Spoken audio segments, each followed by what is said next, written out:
Hello friends, आज की इस इन्फॉर्मेटिव वीडियो में हम एसजीपीटी और एसजीओटी के बारे में बात करेंगे। आज की इस वीडियो में हम देखेंगे कि एसजीपीटी और एसजीओटी क्या होता है, हमारी बॉडी में एसजीपीटी बढ़ने की क्या क्या वजूहात हो सकती हैं, एसजीपीटी और एसजीओटी की नॉर्मल वैल्यूज़ क्या होती हैं, एसजीपीटी को हम कैसे कम कर सकते हैं, अगर एसजीपीटी बढ़ा हुआ है तो हम बिना दवाई के इसको कैसे ठीक कर सकते हैं, एसजीपीटी ज़्यादा हो तो फिर हमें कौन सी खुराक खानी चाहिए और किस खुराक से अवॉइड करना चाहिए। तो अब हम बढ़ते हैं अपनी इस वीडियो की जानिब। एसजीपीटी या एसजीओटी का बढ़ना ये जाहिर करता है कि आपके लीवर में कोई ना कोई प्रॉब्लम ज़रूर है। लीवर में ऐसे बहुत सी प्रॉब्लम्स हो सकती हैं जिनकी वजह से एसजीपीटी या एसजीओटी बढ़ सकता है, जैसे कि फैटी लीवर हो गया, लीवर फाइब्रोसिस हो गया, जॉन्डिस हो गया, हेपेटाइटिस बी या सी हो गया, या फिर इन्फ्लेमेशन वगैरह हो गई। इन सब बीमारियों की वजह से एसजीपीटी की वैल्यू ज़्यादा हो जाती है। हम आज इस वीडियो में यही जानेंगे कि एसजीपीटी या एसजीओटी को बिना दवाई के हम किस तरह ठीक कर सकते हैं। अब सबसे पहले हम ये जानेंगे कि एसजीपीटी और एसजीओटी होता क्या है। एसजीपीटी और एसजीओटी दोनों ही लीवर एंजाइम्स हैं जो कि लीवर के ज़रिए ही प्रोड्यूस होते हैं। इनके बहुत से फंक्शंस होते हैं, जैसा कि ये हमारी बॉडी के मेटाबॉलिज्म में हेल्प करते हैं। एसजीपीटी या एसजीओटी की मिकदार हमारे जिस्म में जितनी कम होगी, हमारे लिवर को उतना ही हेल्दी माना जाएगा। और इसके बरक्स अगर हमारे जिगर में जितने ज़्यादा प्रॉब्लम्स होंगे, यानी कि हमारा लिवर जितना डैमेज होगा या उसमें कोई ना कोई ख़राबी होगी, तो एसजीपीटी और एसजीओटी की वैल्यूज़ हमारे ब्लड में उतनी ही ज़्यादा बढ़ी हुई हम देखेंगे। तो अब हम ये देख लेते हैं कि नॉर्मल वैल्यूज़ क्या होनी चाहिए। एसजीपीटी की जो नॉर्मल वैल्यूज़ होती हैं वो होती हैं 5 से 45 तक, जो कि 5 से 45 तक नॉर्मल माना जाता है, जबकि एसजीओटी की वैल्यूज़ 5 से 40 तक नॉर्मल होनी चाहिए। लेकिन ये वैल्यूज़ लैब टू लैब थोड़ी सी चेंज हो सकती हैं। एसजीपीटी को एआरटी भी कहा जाता है और एसजीओटी को एएसटी भी कहा जाता है। एसजीओटी हमारे जिगर के अलावा किडनी, स्केलेटल मसल और हार्ट के ज़रिए भी रिलीज़ होता है, जबकि एसजीपीटी सिर्फ और सिर्फ लीवर के ज़रिए ही रिलीज़ होता है। इस वजह से अगर हमारे ब्लड में एसजीओटी की वैल्यू बढ़ी हुई है तो इसका मतलब है कि जिगर के साथ साथ और भी मसले मसाइल हैं हो सकते हैं, जैसे कि हार्ट फेलियर हो गया, हार्ट अटैक हो गया या हार्ट डैमेज वगैरह हो गया।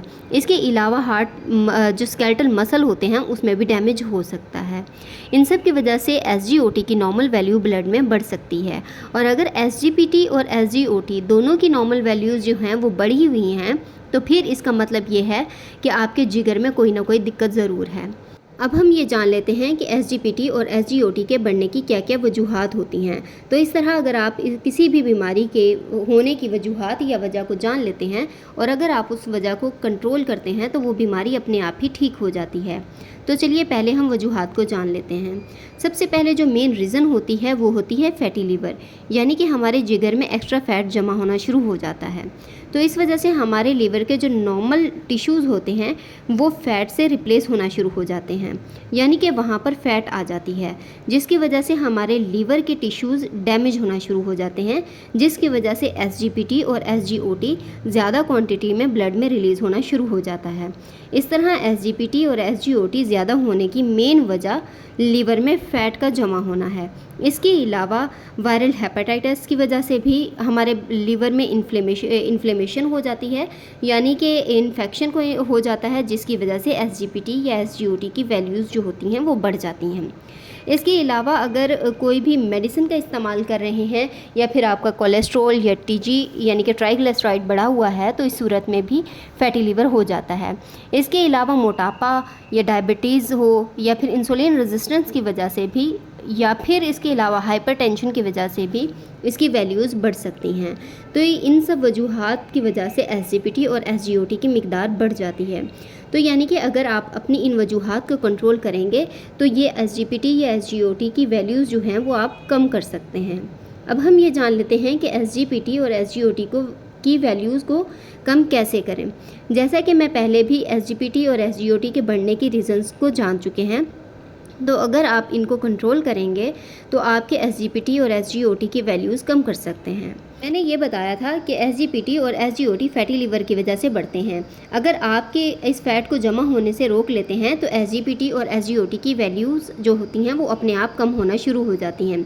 लेकिन फिर भी जब आप किसी डॉक्टर के पास जाते हैं तो वो आपको कुछ टेस्ट करवाने की सलाह देते हैं, ताकि देखा जा सके कि ये किस वजह से है, जैसा कि वायरल हेपेटाइटिस हो गया, एब्डोमिनल अल्ट्रासाउंड हो गया, या फिर पेट का अल्ट्रासाउंड हो गया, LFT टेस्ट वगैरह करवाते हैं। तो इन सब टेस्ट से देखा जाता है कि आपका जो लीवर है वो कितना डैमेज है, फिर इन टेस्ट की बुनियाद पर आपका इलाज शुरू किया जाता है।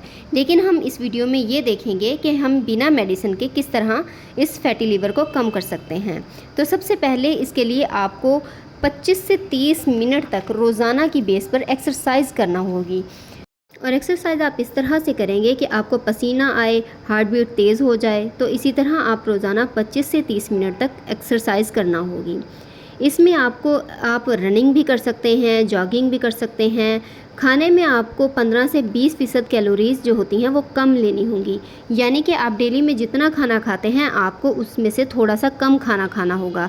यानी कि अगर आप दिन में 5 रोटियां खाते हैं तो आपको 4 खानी होंगी, और इसी तरह बाकी चीज़ों को भी आप थोड़ा थोड़ा कम करते जाएंगे, ताकि आपके जिस्म में जो मौजूद फ़ैट है वो कंज्यूम हो सके। फिर इसके बाद अगर आपका वज़न बढ़ा हुआ है तो आप अपना वज़न कम करेंगे। इसके अलावा खाने में आपको फ्रूट्स इस्तेमाल करना होंगे, आप सलाद अपनी ज़िंदगी में शामिल करना होगा। तो इससे होगा ये कि आपके SGPT और SGOT की जो वैल्यूज़ होती हैं वो कम होना शुरू हो जाएंगी। इसके अलावा अगर आप अल्कोहल इस्तेमाल करते हैं तो आपको इस अल्कोहल से बचना होगा, क्योंकि सबसे ज़्यादा जो अल्कोहलिक फ़ैट ही होता है, क्योंकि अल्कोहल से आपके लीवर में फ़ैट जमा होता है। एक सर्वे के मुताबिक जो लोग अल्कोहल लेते हैं उन लोगों में ज़्यादा SGPT और SGOT बढ़ा हुआ पाया गया है, यानी कि अल्कोहल लेने वालों का सबसे पहले लीवर डैमेज होता है। इसलिए आपको अल्कोहल से अवॉइड करना होगा ताकि आप और आपका लीवर सेहतमंद रह सकें। इसके अलावा आपको बाहर के खाने से अवॉइड करना होगा, जैसा कि ऑयल में तली हुई चीज़ें हो गई, मिर्च मसाले वाली फूड वगैरह हो गई।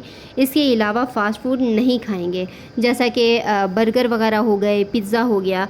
इसके अलावा बेकरी के आइटम्स भी नहीं खाने, जैसा कि बिस्किट हो गए, डोनट्स वगैरह हो गई। तो कोल्ड ड्रिंक भी आपको नहीं पीनी, क्योंकि इन सब चीज़ों से आप परहेज़ करेंगे, यानी कि आप ये सब खाने से अवॉइड करेंगे, क्योंकि इन सब में सबसे ज़्यादा ट्रांस फैट मौजूद होता है, जिसकी वजह से आप हेल्दी लीवर से आपका जो लीवर होता है वो फैटी लीवर में कन्वर्ट हो जाता है। इसके बाद अगर आपका लिपिड प्रोफाइल यानी कि कोलेस्ट्रॉल या ट्राइग्लिसराइड बढ़ा हुआ है तो वो भी कम करना है। अब ये कम कैसे होगा? ये भी एक्सरसाइज करने से, कम कैलोरीज़ कंज्यूम करने से, तली हुई चीज़ों से परहेज़ करके, नॉन वेज हो गया, बटर हो गया, देसी घी हो गया, इन सब चीज़ों से के इस्तेमाल आपको नहीं करना। और अगर आप डायबिटिक हैं तो आप अपनी शुगर को कंट्रोल करेंगे। अगर आपको बीपी का मसला है तो आप बीपी को नॉर्मल रखेंगे। और इन सब के अलावा अगर आप कोई मेडिसिन ऐसी ले रहे हैं कि जिसकी वजह से आपका SGPT या SGOT बढ़ा हुआ है, तो आपको इन मेडिसिन का रिव्यू करना है। अगर आपका SGPT और SGOT बढ़ा हुआ है, यानी कि 150 से 200 के आसपास भी है, तो ये सब करने से आपका 1.5 से 2 महीने के अंदर अंदर आपका SGPT और SGOT कम हो जाएगा। लेकिन फिर भी अगर आपको कोई सिम्टम्स रहती हैं या फिर ये सब करने से आपका SGPT और SGOT कम नहीं हो रहा, तो आप अपने डॉक्टर से ज़रूर चेक करवाएं, क्योंकि फिर आपका ये ट्रीटमेंट शुरू होगा और आपका SGPT और SGOT की वैल्यूज़ ट्रीटमेंट के ज़रिए कम होंगी। मैं उम्मीद करती हूँ कि आपको हमारी आज की ये वीडियो पसंद आई होगी। इस वीडियो को लाइक कीजिएगा, शेयर कीजिएगा, और अगर आप हमारे चैनल पर न्यू हैं तो हमारे इस चैनल को सब्सक्राइब कीजिएगा।